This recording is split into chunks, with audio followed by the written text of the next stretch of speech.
So you guys ready for my 50 Shades of Grey review?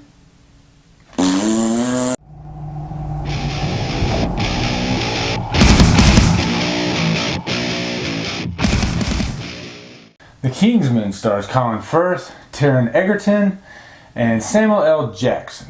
Kingsman is about this group of Secret Service agents who basically fight crime and evil. And so they're recruiting all these new recruits. Taron Egerton is one of the newer recruits who looks a little bit like Matt Damon.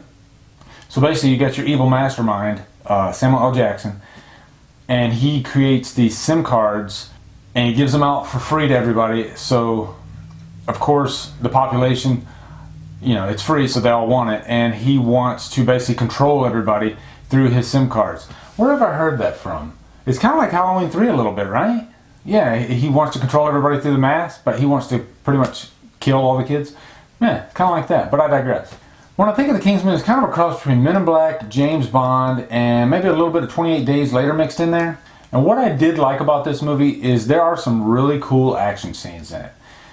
Matthew Vaughn, the director, really knows how to film an action scene. He knows how to frame it, and he doesn't do the close-up action scenes so you can't really see what's going on. He holds the camera back, and he uses a lot of cool camera techniques. For instance, there's a scene in a Baptist church, which is really funny. But the action scenes are really cool in it. The camera never stops. It pretty much goes through this fight scene, to this fight scene, to this fight scene. It's just basically all over the place. But it's really fun to watch too. And there's also the training sequence. There's a parachute scene that is a nail-biting scene. It's really tension-filled, and I enjoyed it. I also like Taron Egerton's character, Eggsy. I've never seen this guy in anything, but he's going to be one to watch. I'm sure you're going to see him in other things. He was very good in this. Really natural actor. And it was fun watching his story arc and his character progress throughout the movie. And I got to mention Colin Firth. Colin Firth was also really, really cool. You'll especially notice him in the church scene, like I mentioned earlier. He's just awesome in that scene, and he kicks ass.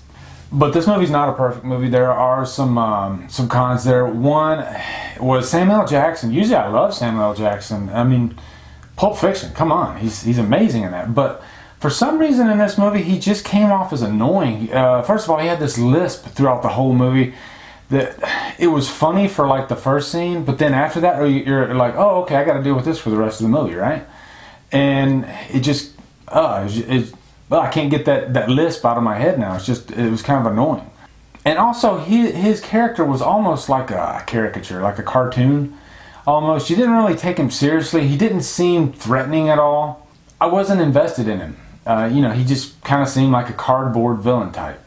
Also, even though this movie did have a lot of cool, innovative action scenes, there's a lot of movies in the same genre that I thought are much better, especially like the Bourne movies. Bourne movies are awesome.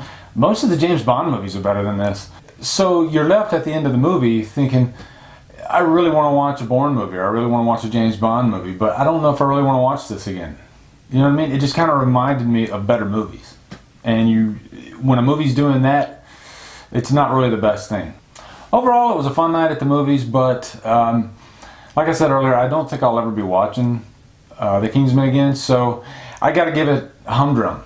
So for the few of you that went out and saw The Kingsman over 50 Shades of Grey, let me know what you thought of it, and comment below.